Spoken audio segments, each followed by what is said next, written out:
Hello, everyone, and welcome to this Care Experience and Culture event. And a particular welcome to Sarah Hilary, who's given up her time today to come along and talk about her latest novel, Fragile, which has a care experience character as the protagonist.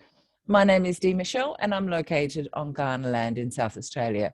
I'm an academic at the University of Adelaide and delighted to have been working with Rosie Canning, who's in England, for the past 18 months or so on our project, Care Experience and Culture. Rosie and I met online in 2018 and in person at the fabulous Care Experience conference held at Liverpool Hope University in April 2019. We discovered a mutual interest in the representation of care experience people and a mutual source of inspiration, Lem Sisse, whose work encouraged Rosie to do a PhD and me to do a blog showing that real life care experience people can often be as amazing as popular fictional characters like Anne of Green Gables, one of my childhood favourites. In November 2020, we applied to the Wellin Trust in the UK for some funding to put together a digital archive of literature, films, television shows, etc., which feature care experience people as well as writers, actors, performers who are care experienced themselves and who have impacted on Western culture primarily. Our aim for the project is to contribute toward changing community attitudes about care experience people as a group. Although there are occasional success stories in the media about care experience people, in the main, a single story is told. That story is about how we are overrepresented in the prison, mental ill health and homelessness populations. Instead of only being seen through that current single lens, we want us to be recognised as a creative group, despite and even because of often experiencing hardship and trauma. Rosie and I launched the Care Experience and Culture Digital Archive during the inaugural Care Experience History Month in April of this year. We were delighted that Dr. Kirsty Capes came along to talk about her debut novel, Careless, and Kenny Murray, who has long been calling for improved representations of care experienced people, talked with us about his advocacy work. Too often, he says, we're used as a lazy shorthand for troubled or dangerous. There does seem to be a tendency for writers to use care experience as an explanation for a character's vulnerability. In the case of the American-Australian thriller Clickbait, for example, in episode 6, there is the story of a grieving man whose sister, feeling rejected by an online lover, has killed herself. Viewers are told that the pair grew up in the foster care system, but that detail is totally irrelevant to the story. It didn't need to be there. And a person's care experience is often an explanation for their villainous behaviour, as in You and Ratched. But the story is more complex when we look at a whole range of television shows.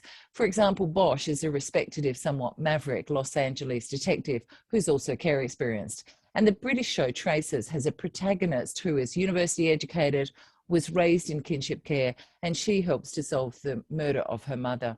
Then there's the amazing The Queen's Gambit about talented chess player Elizabeth Harmon, who learned to both pop pills and play chess in an orphanage, and which was based on a book written by Walter Tevis, who was left convalescing in hospital at the age of 11 for 12 months while his parents left the state. With actors, writers, singers, etc., we're putting their care experience up front. Brian Cox, who is starring in the 3rd season of Succession at the moment, was in kinship care for a while because his mother was unwell. Samantha Morton of The Walking Dead fame was in state care.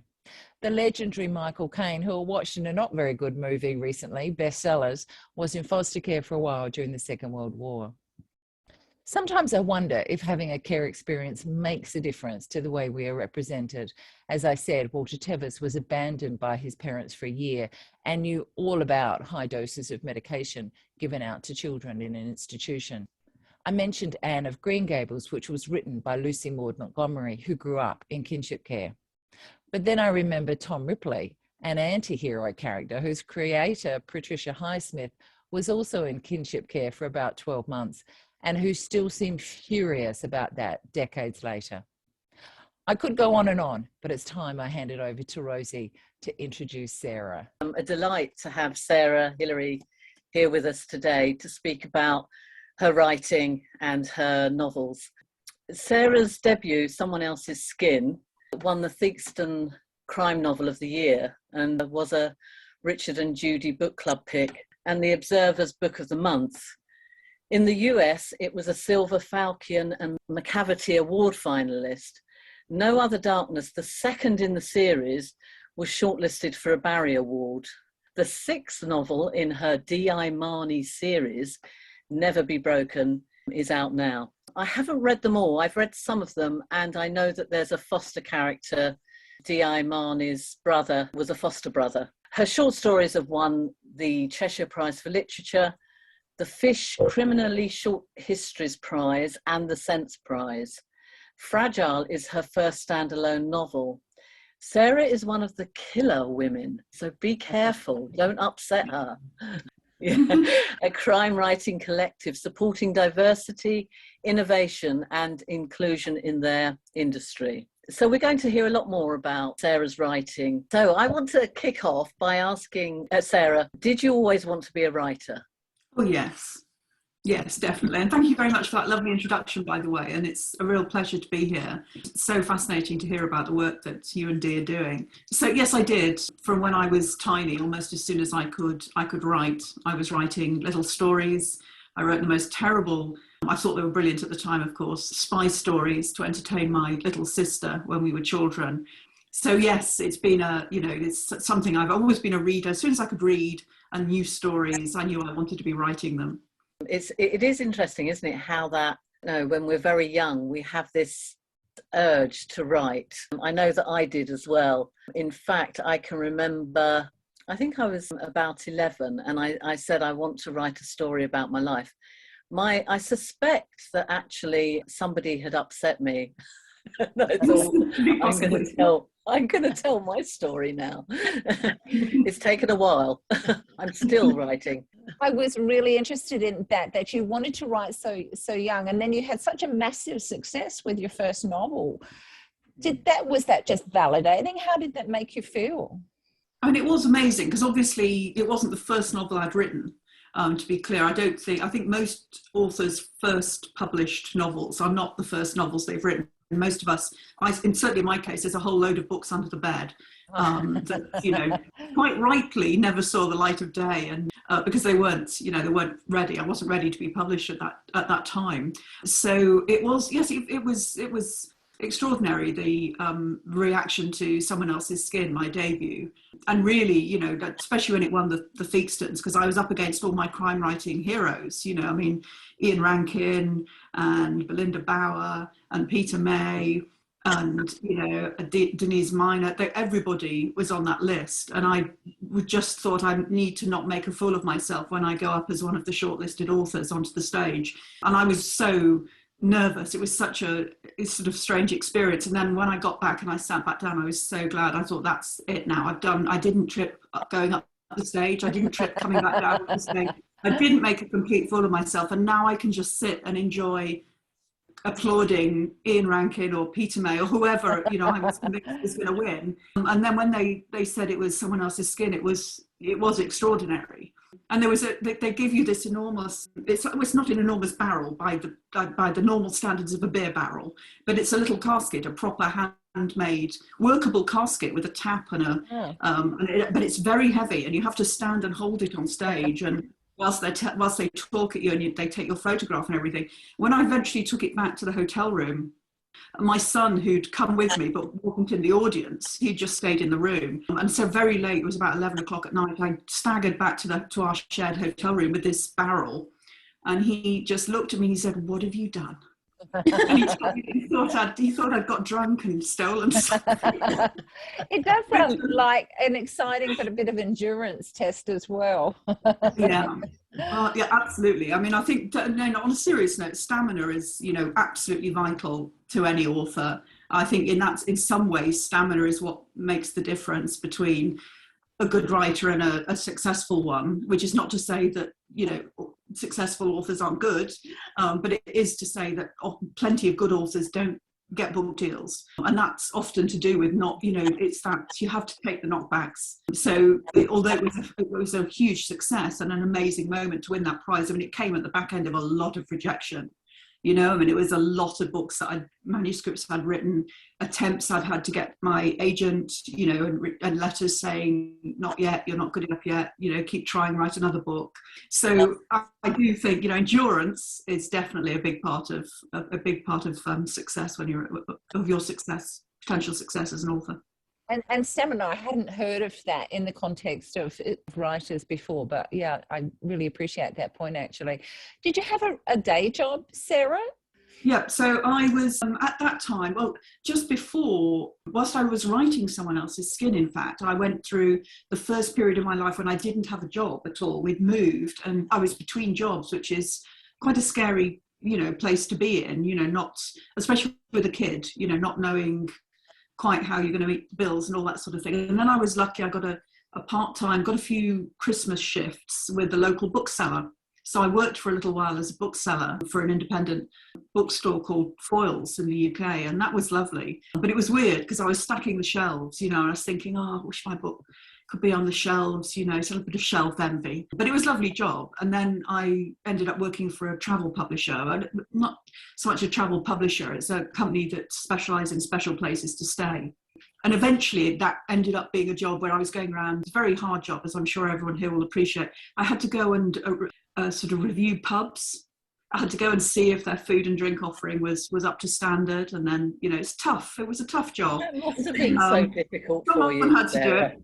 But yeah, that involved a lot of travelling around and actually meeting really interesting people. And I'm not aware of any of them who directly made their way into my stories, but writers will know. People watching is so critical when you're a writer. You spend a lot of time sitting in cafes or on trains and you just watch people and you get, you know, it sparks ideas in your head. You hear odd snippets of conversation. I remember reading ages ago, someone said that a writer is somebody who, if you're traveling on a train or a double-decker bus late at night and you go past buildings where the lights are on in the rooms because it's dark outside and you see all these little spotlit stages and you start to make up stories about the people that are in those rooms and what their lives are like. And that means you're a writer, this thing said. And I remember thinking, well, I do that.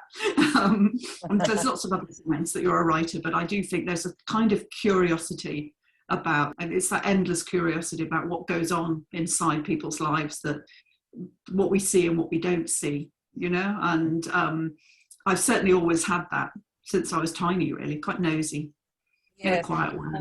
I think you were writing spy novels and then you've gone into crime novels.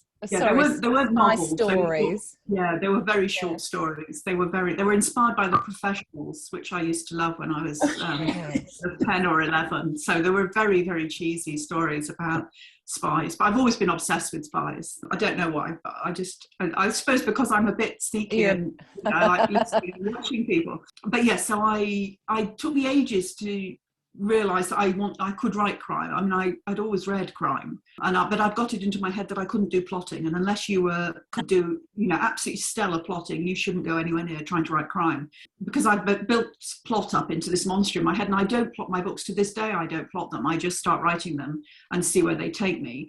But then I discovered Ian Rankin does the same with his books, so I don't feel so much like I'm cheating now. I feel like it's okay.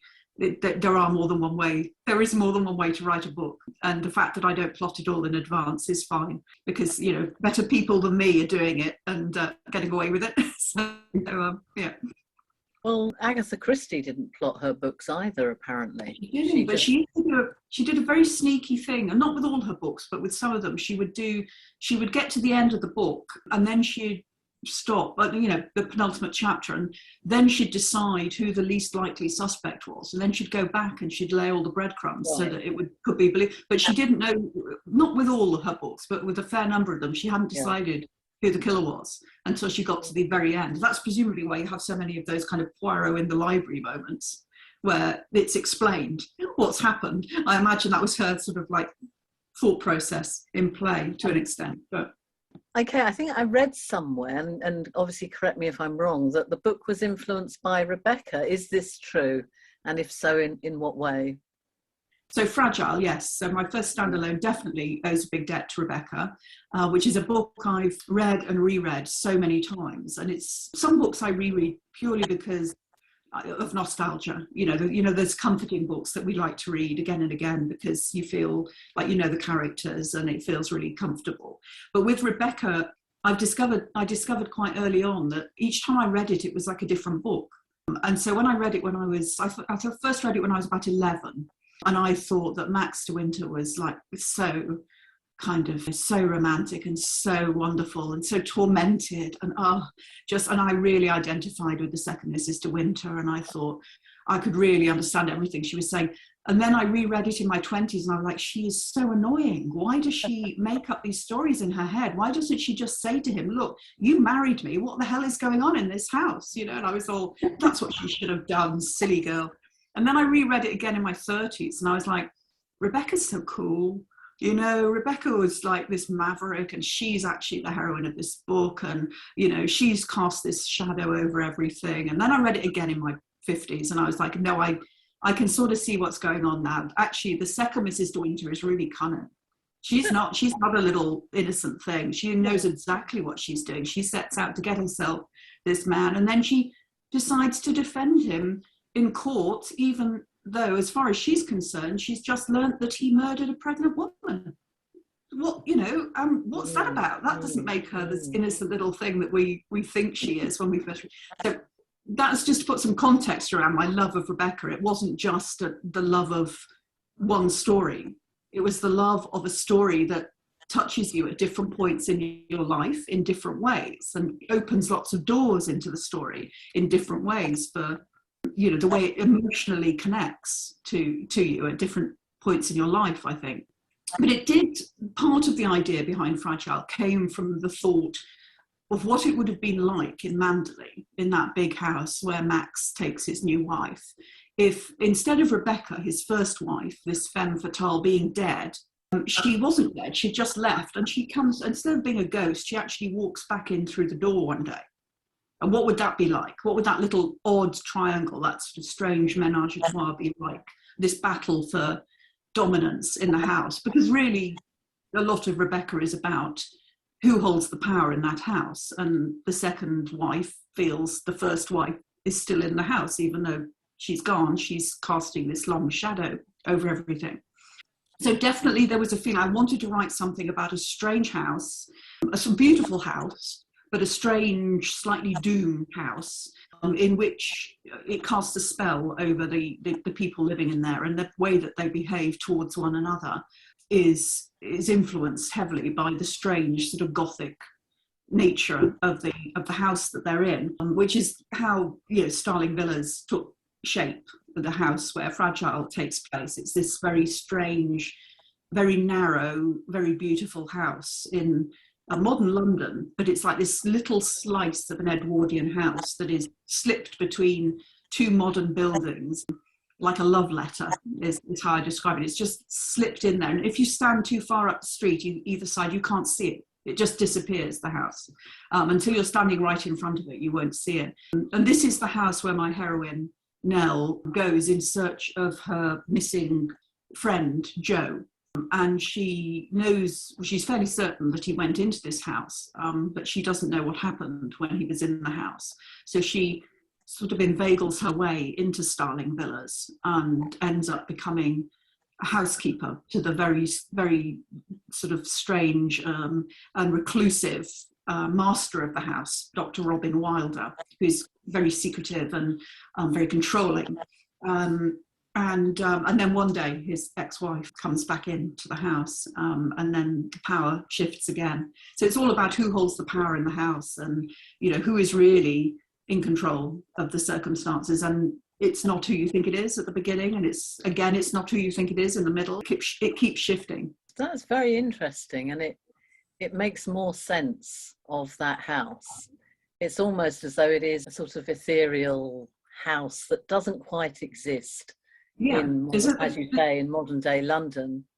Yeah, I was definitely aiming for a sort of fairy tale kind of feel to it deliberately, to make it feel like, I'm always fascinated by stories that are like modern day fairy tales or modern day parables or modern versions of the Greek myths. I find those kinds of stories fascinating. And the whole idea of a house and a cuckoo in a nest and a hidden secret somewhere in the house. I mean, I'm surprised more people don't talk about how Rebecca was so obviously influenced by Jane Eyre, because to my mind, it's definitely, I mean, a second wife in a house haunted by the first wife, and a big fire at the end.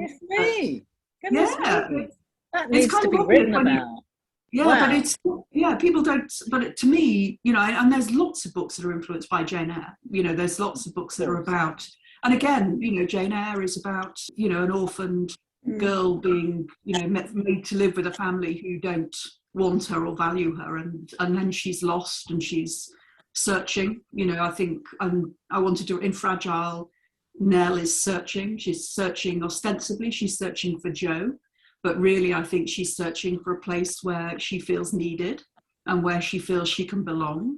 So I wanted that sort of yearning sensation feeling to come across, and I wanted Nell to be quite a complicated character. I didn't want her to simply be sort of lonely or sad or scared. I mean, Jane Eyre is all of those things, but she's also incredibly tough. She's a survivor, Jane, and she's also kind and she's compassionate. And I think Nell has this sort of reservoir of strength that she calls upon when she needs to, but she also doesn't have a full frame of reference of how normal, in inverted commas, people behave towards one another. And that, I think, becomes really important when she's in the house, because she has no frame of reference for human interactions. So when she is put to work like a slave, she's like, well, I know how to do this. This makes sense to me. And when Robin Wilder fairly early on becomes absolutely furious with her when she takes a dress out of his wardrobe that she shouldn't have been looking in, and admires it, herself in it in the mirror, he reacts with this absolute fury. And she, instead of being scared, as I think I would be in that situation, her very strange, very reserved, very uptight employer, who's shown no emotion whatsoever until this point, is suddenly in a flaming rage with her, and she's in a room with him, in this house with him, just the two of us. But she understands it. She goes, oh, I know what this is. This is anger. I know anger. And so she feels relieved instead of feeling scared or threatened. She feels, no, now I understand, because now I know this emotion and I know how to deal with it. I know how to diffuse this situation. And so it was really important to me that Nell had those unexpected reactions to things. I didn't want to put her in situations and have her react in a typical way, because I didn't feel that was appropriate to the story, or to her, didn't feel truthful to the character that I was trying to create in Nell. But because I don't plot beforehand, I had no idea how she was going to react to that situation. I didn't know I didn't go, and now I'm going to write a scene in which Robin Wilder is angry with her and she is fine about it. I just started writing it. And she reacted in that way. I wrote what was her authentic reaction. It wasn't planned beforehand, but it did feel right and truthful. And it's really important to me when I'm writing that my characters feel true, not necessarily real, because I think that's a bit of a stretch. I'm writing fiction, I'm not writing non-fiction, but I do think that characters have to follow their true natures. And that to me is important when I'm writing. Well, I think what you've just said is quite an interesting point, that for children that grow up in children's homes that don't have the ordinary mum and dad and everything that goes on between mum and dad and their relationships and all the rest of it, when they then grow up, sometimes for some people that have got care experience, having relationships is just not straightforward. And so that's a really interesting point, Sarah. Don't remember whether Rebecca was a care experience character, Sarah, was she? The second Mrs. De Winter, the heroine who tells the story, she is orphaned. I think in her late teens, early 20s, and so she ends up working as trying to think what the word is that you'd use. She's a sort of paid, she's a paid companion to this terrible woman, Mrs. Van Hopper, who is imperious and overbearing and, really quite dreadful. So definitely, I suppose my feeling is that a lot of characters in fiction of that kind, maybe particularly crime fiction, which Rebecca isn't, although there's a murder in Rebecca, I'm not sure most people would call it crime fiction. I think maybe we would call it a psychological thriller nowadays.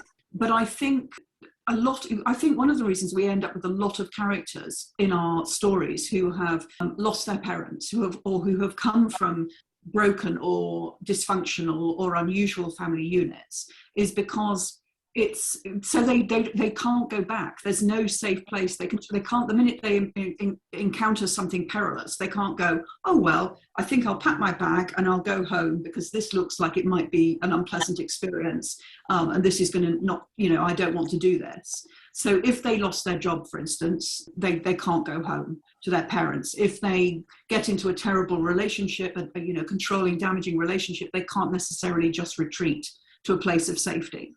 And so I think that's one reason why you will find an awful lot of characters who don't have that firm background. I think in some ways it's a plot device, which sounds quite cruel and quite brutal, but I do think it creates some interesting explorations, opportunities to explore different meanings of the word family.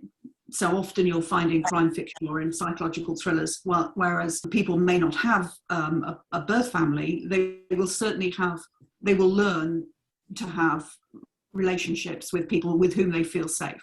So they will find their way to a modern idea of what a family is.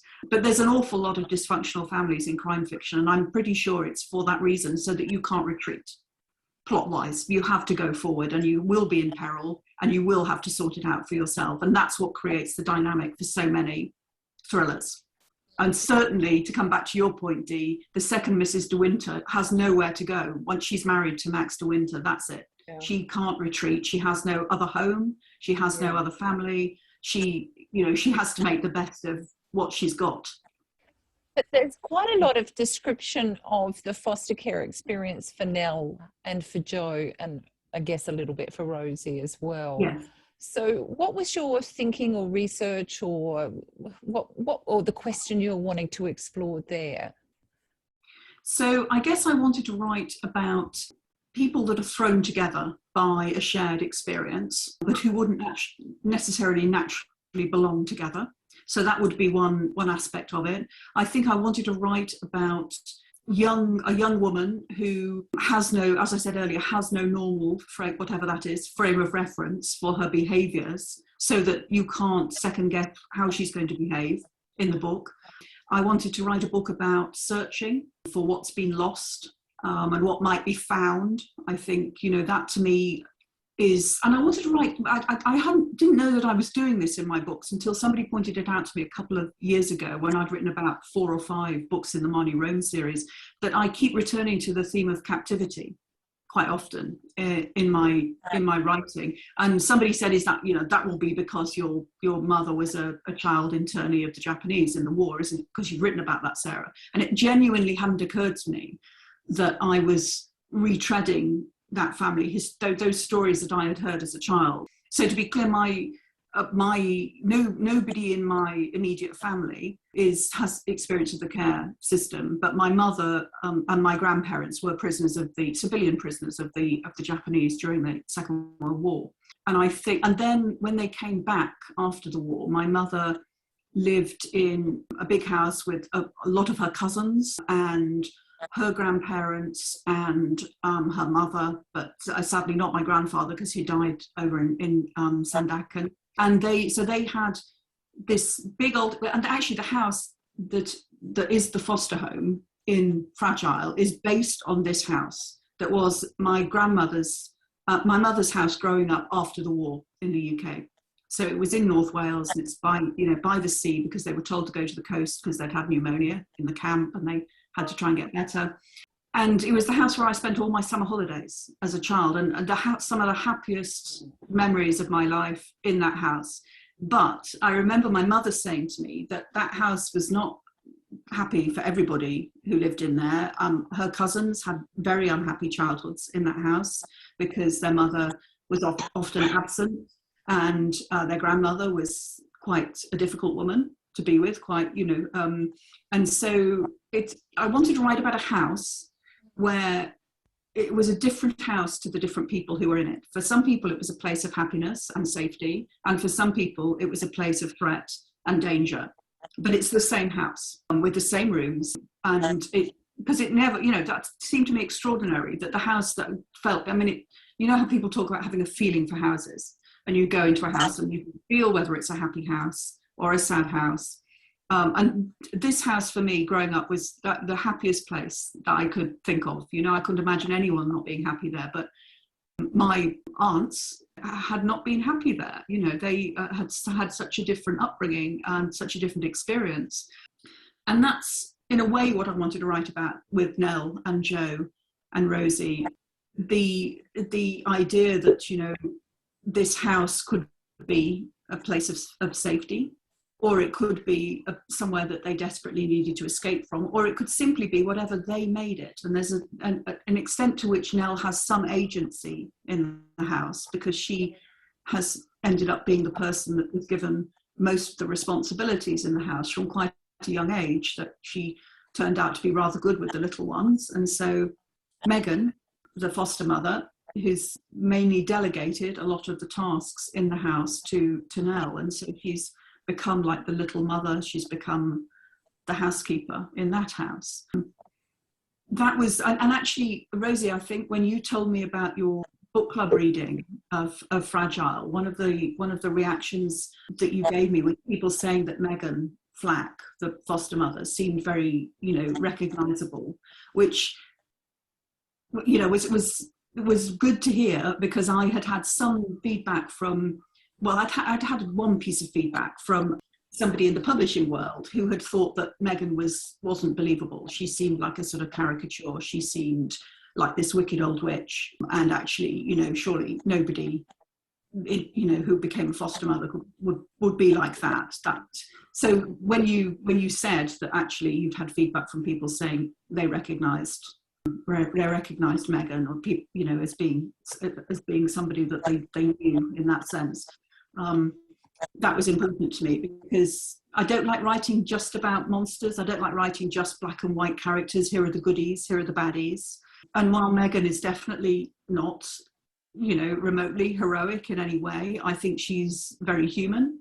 And I wanted people, and she's afraid of the same things that most human beings are afraid of: dying alone, being abandoned, being left the only person, and with knowing that you've not been a good person. I think most of us have had thoughts like that from time to time, even if we haven't done very terrible things.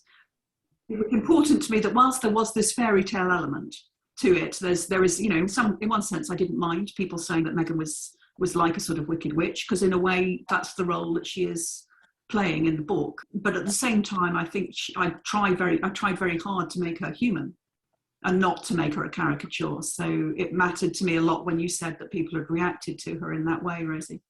Oh, good. I was thinking, I've learned something quite interesting recently about Dickens, and that is that his grandparents were servants, and that maybe his father was who grew up in this big house, and I don't necessarily think was treated like a servant's child, but more of an equal, then grew up wanting this sort of life, but was always overspending, and as we know, ended up in debtor's prison. Because for a long time I hadn't included Dickens, as I'm very interested in realistic early orphan voices.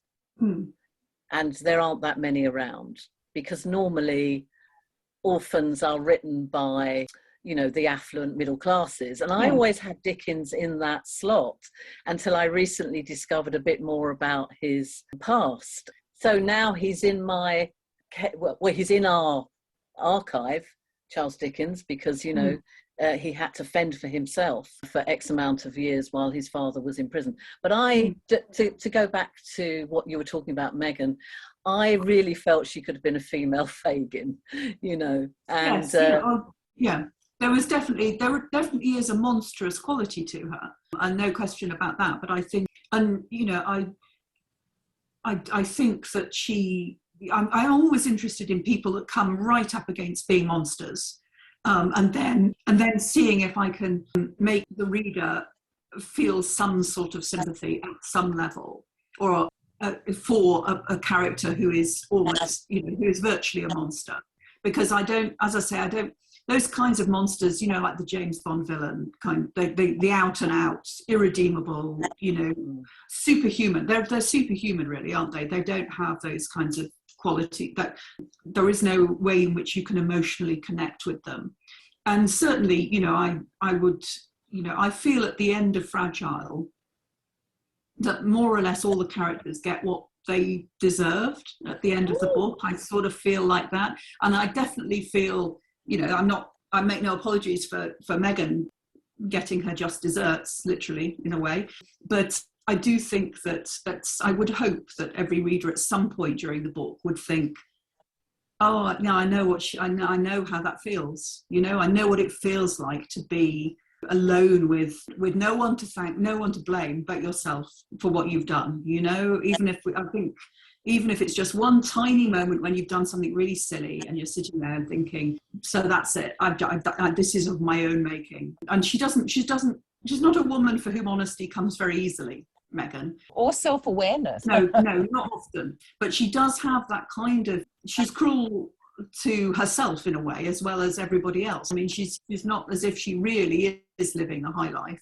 So yes, I always find those characters really interesting to write, and there's a reason that the story is told half from Nell's point of view and half from Megan's point of view, and it's not just because they are the opposite pieces on a chessboard and that it's a pursuit, you know, that Megan is determined to find Nell and punish her for what she believes that she did, how she betrayed her. And I have to admit, I think most authors would admit this, writing the villains is really interesting. It's often more interesting and exciting than writing your heroes. And certainly I found it very easy to write Megan, rather worryingly easy to write the scenes from her perspective. We're going to hand over in a minute, but just before we do, in terms of the ending, obviously we're not going to talk about it because some people haven't finished the novel yet. But when I first read it, I was very upset and angry, Sarah. But then I reread it and realised that I hadn't actually read it properly. And and so I won't say any more. But we'll now hand over. Well, thank you for rereading it when you felt like that, because that's, you know, that was nice not to just throw it across the room, which I've done before. Thank you for giving it another go. So we'll hand over to our lovely audience and let them ask some questions if they'd like. Yes, I don't know if I can articulate this, but I was really interested in all the stuff you're talking about characterisation and its relationship to plotting. Because when I write, I can't plot. And one of the things that my writing group often tells me off about, actually, is that my characters sort of run away with things. The other thing that I do is also I can overblow a character, like the monster character. And I just wondered, I don't know what my question is really. It's really how you came to be at peace with the fact that you could write, let the characters happen, and let the circumstances and the plot, in inverted commas, emerge from the characters, which when I read a book is what I enjoy. I don't really want, and in fact it's interesting what you were saying about Agatha Christie, because I always assumed she'd plotted. And I always found her characters very cardboard. I mean, I've never really enjoyed Agatha Christie since I was a child. So I think that's quite interesting. I just wondered at what point you felt that that's okay, I can go on doing this and it'll work. Well, I think it helps if you, I absolutely can't. I've tried plotting a novel and it bored me rigid, and I couldn't, you know, for me, the excitement of writing and what ends up, you know, an exciting book is created by me not knowing what I'm doing when I'm writing it, basically, to begin with. Obviously, it involves a lot of rewriting until it's fit to be seen by other readers who, you know, because it needs to make sense at the end of the day to other people, not just to yourself as a writer. But I do think it helps to know where you're headed ultimately. So Fragile was the first book I have written where I knew exactly how I was going to end it before I had written very much of it at all. And the ending of Fragile was about the only thing that didn't change when it got rewritten lots of times. In fact, I fought for that ending to stay the same. So it helps if you know where you're ending, and not just physically where the book's going to end, but emotionally. So what feelings you want the reader to have when they close the book. And then I think when you know that, and maybe make a list of some twists or surprises, this is assuming you're writing crime fiction, make a list of some surprises and twists and blind alleys and red herrings and all those kinds of things. And think about how you can misdirect the reader. But beyond that, I think character is plot. Plot is character.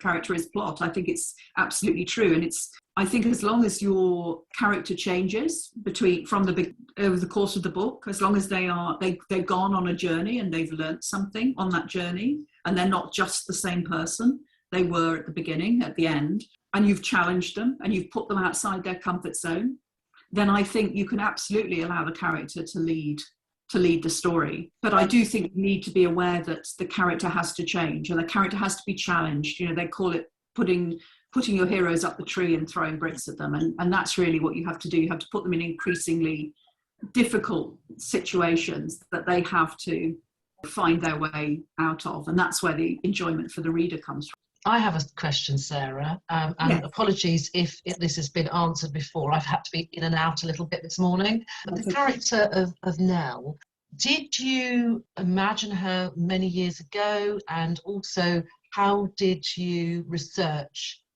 for her character, and particularly around her sort of care experience as well? So no, she wasn't a character that I'd thought of before, and it was the first time I've ever written in first person, which was a little unusual for me as well, because I don't tend to usually write in first person.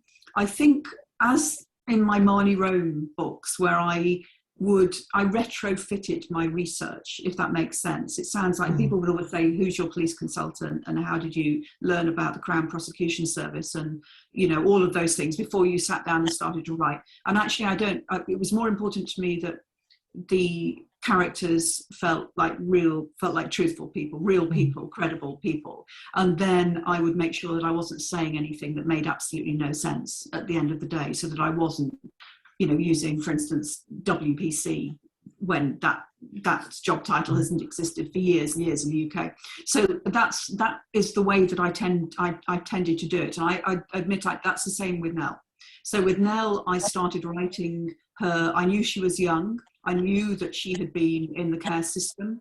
And I knew that she was quite complicated and that she was going to do quite unexpected things. And I knew, as with all my characters, she was keeping secrets. And I don't just mean, I didn't know what her secrets were when I started writing her, just like I didn't know what Marnie's secrets were when I was writing Marnie. So I did my research into the care system after I had written the first draft of the story, so that I knew who Nell was as a person first. And then I wanted to make sure that I hadn't said anything that was too unbelievable. What I tend to do when I do research is I tend to look at first person accounts. I was again at the same when I was doing Marnie. Yes, there's certain things you have to go and look at police statistics. So for my third book in the Marnie series, I was writing about, and so I did a lot of looking at the numbers of people that go missing, young people that go missing in London a given year, and how those people become missing, how you are declared a missing person, because you aren't declared one just because you've gone missing. You have to go through a certain system of checks and balances before that happens. For me, Nell she felt very real to me. I've become more and more conscious, talking with Dee and with Rosie and looking at the project that you're doing. I have become more aware of this dangerous trope that there is. Yeah, I seriously become aware of this very dangerous trope that exists in fiction, which is to either make people villains or somehow. I think the other one you used in your PhD notes, Rosie, was the superhero from Care, like the Harry Potter character who can overcome all odds because somehow they've got some sort of magic power. And I do think, and obviously in an ideal world, in the publishing industry would publish voices that we don't hear enough of. That, you know, in the same way that, you know, in the Marnie Rome series, I was writing about a black gay detective in London who is also male. None of those things are my experience. And in an ideal world, the person writing characters like that would be black and gay and would know exactly how it felt to be that person. And so I think there's a big argument to be had and a big ongoing discussion to be had with the publishing industry in particular about how those voices are heard. And I know there's an initiative that I found out about the other day in the UK where they are deliberately elevating voices and looking solely for voices of people that have been in care in order to be writing in anthologies, but also performing. And those kinds of initiatives I think are really, really important because, you know, it's all very well for me who has no experience of this to be writing characters like that. And I would hope doing them in a responsible and compassionate way. But what would be better would be if somebody who had been through the care system was being published. Those voices were being elevated and being heard. I suppose my overall point would be that I don't believe in write what you know. If I was writing what I know, my books would be really boring. I've been really lucky. I've had a really safe and really happy upbringing, and you know they would be deadly they would be yet another voice it's found it easier to be published than another person did. You know, although it wasn't easy for me to be published. So I think it falls on everybody who is in publishing, including authors, to try and elevate those voices. And, you know, that's part of what Killer Women is doing, is we've got a mentoring program at the moment that we're doing specifically with people that aren't underrepresented in the crime fiction world. So people from low incomes, from working classes. And there needs to be that positive discrimination, if you like, in order to kickstart the whole nature of publishing. So yeah, I'm not sure that I've answered your question, Jane, in a useful way. No, absolutely, no. No, I learned a lot from that, and I thought that was a really interesting answer. And all I'm going to say is that I've chosen it as our book club book next time, so it'd be really great to hear what other people in the book club think about it as well. Great. Thank you. And if you want me, you know, to turn up and answer questions at the end of a book club, I'm always very keen to do that, because actually I really like all the questions. I like being challenged. People to say, what were you thinking when you did that? What was going through your head? Because apart from anything else, I'm working on a new book at the moment. It's good to have that you know, to have people challenging what you're doing. There's a quote by Arthur Miller. Apologies to those of you who heard it before. Susan, you've heard this so many times, you're probably able to quote it for me. But he said that it's the job of the artist to remind us of the things we've chosen to forget. And I really, when I'm writing, I do, you know, I do try to tell stories that seem familiar at the outset, and we all go, oh yes, we know how this is going to pan out, and then to upset those expectations. So I am interested in making people uncomfortable when they read, in the sense of, you know, that we can all be quite complacent about the problems and issues in society, and I don't think we should be. I think, you know, it's, you know, the worst thing for me is if I read a book and I just am numb at the end of it, and I just think, well, lots of people died in that book, but, you know, guess that's what life is like. You know, that's not, for me, a satisfying read. I think to be made to think, why are you reacting like that to this character? Why do we decide that this is how these people are beyond the pale, and these people we can forgive? How does that work? How, you know, who makes those rules? How can we challenge them? It's been really important to me. But genuine offer, if your book group would like a sort of Zoom session where they can say, what the hell were you thinking? I'm furious with your ending. Well, I'll put it to the book group. I'm sure they would absolutely love that. So thank you. I'll get back in touch with you via Rosie. Okay. Sure. And I don't know, Jane, I don't know if you're on Twitter, but the reading agency is running a, Pan Macmillan have offered some books to be won by reading groups. So you can win, I think it's 10 copies per group of the paperback when it comes out. You just need to be registered with the reading agency in the UK, and then you can sign up to be in with a chance for that. But the paperback is going to have a lot of reading group questions in the back that I wrote. Yes. They'll hopefully be quite interesting about, you know, making you think about, you know, the characters and their stories in different ways. Wonderful. And the paperback's due out, is it in March? It's the 20th of January. No, it's 20th of January. Oh, great. Well, that's good. Thank you. That's very generous of you, Sarah, and I think that's really commendable that you want to do that. It's fantastic.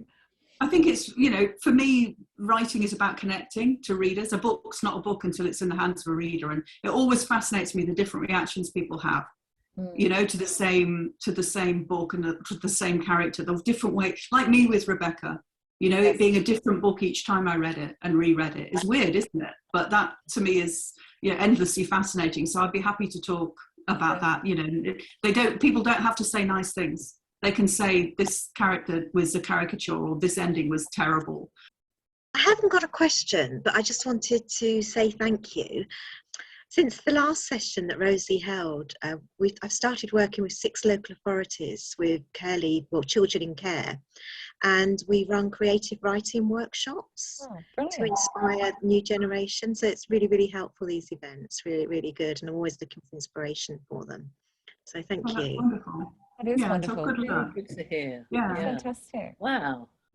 Can I ask another question? I had a question, Sarah, about the title, which is Fragile, and Nell, who I saw as a pretty tough character, and with loads of agency, which is often negatively described by Megan. She's being manipulative or whatever. But in actual fact, she was very agentic. So 2 questions, I guess. Did you have a strong female in mind when you were thinking of Nell?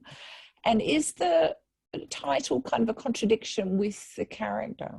So yes, so definitely the title is, it's not ironic as such, but it is definitely meant to make you think what is, what is fragile, the thing. I think it's partly to do with the fact that the power balance in the house is on a knife's edge. So you'll see that the strap line that ended up on the front of the book was everything she touches breaks. So that's partly to do with Nell's own feeling about herself and the guilt that she's carrying. But I think definitely, when I talked about it with my publisher team, there was this sense that, almost we should say, book cover should have said, she is anything but fragile, which we didn't go with because it was too clunky. But I think that was a discussion that we had. Yes, definitely, in terms of writing a strong character, I'm always interested in writing the different ways in which strength manifests itself. And I think, this idea that strong means muscle bound or able to lift things or able to carry a lot or able to, whatever it might be.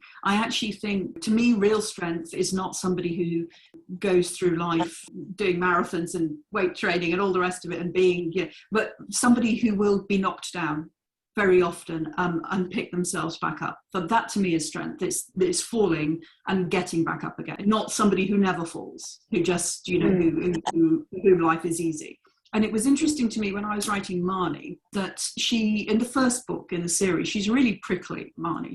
When I went back, and it's the only one of my books I've reread, and I only reread it because I needed to remind myself of where I got up to when I was writing the third book. And I was surprised how unpleasant she was. She's so prickly. She's so doesn't want anybody saying anything nice to her. She doesn't want compliments. She doesn't want to get close to anybody. And she's putting out all these spiky vibes. And then by the time we get to the third and fourth books in the series, she's letting her guard down with people, and she's letting people hurt her, and she's making herself vulnerable, and she's opening herself up to experiences that could hurt her. And actually, she's much stronger as a result of that. And that to me was really interesting. So she's really brittle in the first book, and she's unapproachable, and she is on her own, and she's, almost, she seems to be unhurtable. You can't reach her because she's sort of locked herself tight in this behind this front of sort of strength. But actually, if you tap her, she will shatter because she's so brittle. But by the time you get to the fourth book, when actually she's putting herself in some really vulnerable positions in order to experience the things that we experience in life, the dangers of falling in love with somebody. Or what if it's the wrong person? What if they hurt us? Wouldn't it be safer to just not do that? And so it was the same with Nell. I was thinking, I want to write somebody who is strong, but not in the obvious ways, who's strong because she keeps fighting. That's one sense in which Nell is strong, but also to have the strength to put down the burden of guilt that she is carrying. That to me was that's the ultimate test of strength for Nell, is can she forgive herself for the thing that she believes she can't be forgiven for, and she shouldn't be forgiven for, and she should be punished for. In the same way that Marnie is softer at the end of the series than she was at the beginning, and yet somehow she's softer and she's more vulnerable, but she's stronger as a result of that. That was what I was trying to do with Nell, to take her on a journey where her strength is tested, but it's not your physical strength, really. It's not even emotional strength. It's this relationship she has with herself and her own guilt, whether it's even appropriate to forgive herself for it. You know, she has to think about that. She has to decide it's fair, whether she is fair to herself, whether she is delivering justice to herself in the way that she thinks about the things that she has done and left undone. Thank you. Thank you. That was a really good. Just one other question for me was around backstories that we have Nell's backstory quite extensively, but Carolyn and Robin are pretty nasty people as well. But there's no backstory, so we don't know how they got to be nasty. And it's one of the conversations that we're having a bit of in Australia at the moment around really privileged and entitled people who are just plain nasty and do some horrible things. So I guess I was wondering about, was there not room to explore how come they turned out the way they did? It was difficult in that the book was always going to be written from Nell's point of view.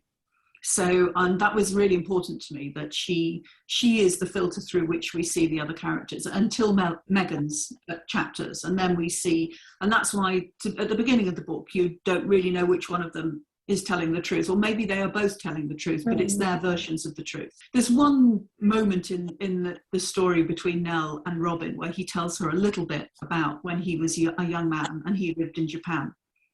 And he lived with the deer, and he felt almost at one with nature. And so he tells her that, and then he tells her that then he met Carolyn, and everything changed after that. So we don't know anything about Carolyn's backstory. That is certainly true. And Robin's backstory, is he just saying that to seduce Nell? Is that because he seduces her with his sadness? That's a sort of theme in the book. And I felt in a way it's the same with Max de Winter and the second Mrs. de Winter, in that he appears to be so damaged and sad that's really why she falls in love with him. She the first time she sees him, she thinks he looks like a medieval portrait of a very sad man, which I thought was a really strange reaction. I suppose a very young woman's reaction to a man, who to then fall in love with the man who looked like a medieval gentleman, So there's a sense in which we don't really, is Robin really trying to become a better person? Is he trying to do that? Does he see Nell as his salvation, a chance to wipe the slate clean and be a good man again and return to the person he was when he was younger? Or isn't he? And so I think, but for me, it was very much Nell and Megan's story, and there wasn't, and to have given room for any more backstory with Carolyn and Robin would have been quite difficult. And I feel completely ambiguous about Robin. I think he could be a person that was once good, who clearly wasn't, but is trying to be again. That to me is more realistic than somebody who's just always been wrong. The idea that some people are born bad, I think, is a really dangerous idea. Very dangerous, very damaging, because then it implies that you can't do anything about it. You can't help somebody that, or it becomes an excuse, doesn't it? It goes, oh, they're just a bad person, and then it shuts doors to help and to that people need. And I think Carolyn, I felt in some ways, I felt a bit sorry for her towards the end, where she talks to Nell about, how she is just, she's losing her look. She's obviously very vulnerable. She trades a lot on her, on her beauty, and she's now at the end of that. And what's going to happen to her? How can she really, but I think also she gives a little speech where she talks about the three ages of women, how Megan and herself, Carolyn, and Nell represent these three ages of women, like the innocent, virginal, and then the sort of like the siren woman, at the height of her sexual powers, and then the old crone, the wicked stepmother, and I feel so, without wanting to bang it home, I felt that was a part of the theme of the book as well. It's like the roles that society thinks that women ought to fulfill, and how much agency we have to move away from those roles and be different people. But that wasn't the main theme of the book. You're quite right to say that they don't have backstory, and so it's left for the reader to decide, are they redeemable? Are we just glad that they're not necessarily going to be around towards the end of the book? Yeah, without giving it away. It's a tricky one, isn't it? I think we've done a really good job at discussing the book without giving it away. Yes, you have. Thank you, guys. Read it again, I think. Great. Yeah. That's a fantastic endorsement. I might even read Rebecca again, and I cannot remember the last time I read that. That would have been. No, I would recommend it. It's very different. I think I definitely find it different each time I read it. And I think also if you read it in the, in the context of your own aging experience, but also other books that you've read that have clearly been influenced by it, because it's a hugely influential book, Rebecca, I think, especially in the psychological thriller and domestic noir field. I think, you can see a flavour of it in so many contemporary books. Fantastic. Thank you. Has anybody else got any questions or comments before we wrap up? I just wondered whether you considered using sensitivity readers for the book, to look at, care experienced students for reading before going to publish or anything, or have circumstances like that? I didn't consider it, and it wasn't suggested to me either, but I think increasingly that is going to be important. So, for instance, I think if I ever wrote another Marnie Rome book, I would want somebody to look at that and make sure that, particularly the character of Noah, I've had a lot of feedback from people enough to suggest that Noah isn't wide of the mark, but on the other hand, it wouldn't hurt to have. I think the more people you can have feeding into the creative process in that way, the better. No writer wants to write a book and then discover that, actually it was really upsetting to people or really offensive to people. I mean, it's not, I don't think any author actually sets out to offend people when they write, to challenge them maybe, to make them a bit uncomfortable, but not to get it disastrously wrong. And so I think the role of the sensitivity reader is going to become increasingly important. I hope it does. I hope it will. I think it should. It deserves to. Thank you. That's good. That's fantastic. Any final comments, Rosie, from you? Oh no, I mean, hearing Sarah talk has made me rethink some of the things that I was thinking about the novel. And yes, I want to now also read Rebecca again. And I've just had a really interesting morning. Me too. Really interesting morning. And it's been absolutely lovely hearing you talk about the book, Sarah. Thank you. Thanks. Thank you for inviting me.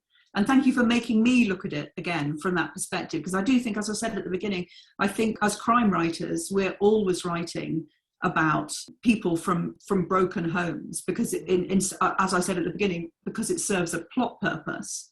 But then the onus is on us. That with that power comes the great responsibility of making sure that we get it right, reinforce existing tropes, and that we don't repeat mistakes that have been made in the past. And so you guys, seriously, you really did make me think afresh about the way I choose my characters and how I choose to, and what I choose to write about. And that's been really valuable to me too. So I genuinely thank you for that. I'm so pleased to hear that, Sarah. I did once read a crime novel, and I'm not going to mention any names, and every single character was care experienced, and every single character was a stereotype, i.e. homeless, drug addict, in prison, out of prison, anything. And there was no redeeming characters at all. They were just used. Yeah, it was really upsetting. And I don't normally write over books because I was brought up in the era where that was something that you just never did. But this book, I wrote over it in red pen. Good. Sounds like it needed in that one. Yeah, absolutely. I think there have been too many sort of psychotic killers, who were orphans, and it was almost like the author just said, "Oh, well, I can't explain why they, their parents sort of went so wrong, so I'll just kill the parents off when they were 3." Yes, or sometimes you find it's almost like a get out of jail free card, isn't it, for the author? Or they decide that the person that did the terrible things was the victim of child abuse or something. At the very, and they throw that in at the end as if that will explain everything. And of course, exactly. And I think it's not unreasonable to have vulnerable people, but just a bit more thought. Yeah, and I think it's, there are so many authors who are doing things differently at the moment. I mean, I read a fantastic book. I don't know if you guys have read Imrad Mahmood's books, but his latest one, I Know What I Saw, is about a homeless man who witnesses a crime, but he's homeless he's such an unexpected character. He's not what you think he is going to be. He's not, the story isn't what you think it's going to be either. But I think what impressed me most of all was that his hero was not, I thought, oh, I know where this is going. I know what the backstory is going to be. And it wasn't what I expected. And it felt so much more real as a result. And it made me think a lot harder about the way we treat people in the society, which is what all crime fiction is ultimately trying to do. We're trying to make people think about the way in which justice is done or not done, or served or not served in our society. So I definitely would recommend that one as in terms of sort of, it's not care experience, but if you're looking for something with a homeless theme that doesn't play to those tropes. And I think more and more we should be celebrating fiction that tells stories that don't fulfill those same tired old tropes. I've got a book recommendation for you, actually, Sarah. Yes. You may have already read it. It's called Island by Jane Rogers. I tell everybody to read it. Now, since I started the PhD, I've had to relook at that book, which has upset me because it had been my favourite book about care experience for years and years and years. It's still one of my favourites, but I think what you'll enjoy about it is the myths and fairy tales element. All right. Yeah, and she plays with the care experience as criminal because the first sentence is something along the lines of, when I was 21 or something, I decided I would kill my mother. Right. which is a brilliant opening line. Thank you. Thank you. I love a book recommendation. Rosie was talking about care experience people being stereotyped, and in all the books I've read in 40 years and the TV and movies, I've spent decades looking at Inspector Morse, Inspector Lewis, Inspector Frost, and in one episode of Lewis, the psychotic killer, all I needed to say was, oh, he was in a care home, and it seemed to explain everything. Last night there was an episode of Vera, who's an oddball Newcastle detective chief inspector, and it's represented in a different way. So I'm going to make this as simple as I can, so pardon me if it's a bit complicated. There was a black wife, a white husband. They couldn't have children. They had an adopted black son. They had a foster mixed-race daughter. The husband had an affair with another woman, had another daughter. So there were all these possibilities of psychotic killers with the adopted son, the fostered daughter, and the abandoned daughter. Actually, it was the abandoned woman he had an affair with who was bitter about being abandoned, and they fed us all these red herrings about the adopted and the fostered. And for once it turned out that wasn't the explanation. So I thought that was a good positive. Maybe that's the way things are moving now, which could be good. Fantastic. Michael Rowbotham, an Australian crime writer, does a little bit of that, where it's often the nice, normal families that do the terrible deed in the end, actually. Which is much more realistic. Yeah. As well as, it shouldn't be surprising, should it? That should be the norm. And yet it is. Yeah, it's notable. Yeah, fantastic. Yeah, I think there's an age-old fear about family, and that's another discussion really about how families are portrayed, and I think it's all around fear, isn't it? Ultimately, yeah. Yes. And so let's make it the orphan because they've got no family. Anyone who is different, that's really what it's about. The scapegoating, the differences. Othering. Yeah. My favourite word at the moment, othering. All right, fantastic. All right, okay, so thank you so much, Sarah. That was just absolutely, thank you guys for coming in. Brilliant. And thank you everybody else for coming along and joining in. Yeah, absolutely, thank you. Thank you. On your evening. Sleep well, those of you in Australia. That's been most interesting. Thank you. Bye. Thank you. Thank you all for coming. See you all. Thanks, Sarah. Bye. Bye. Bye-bye. Thank you.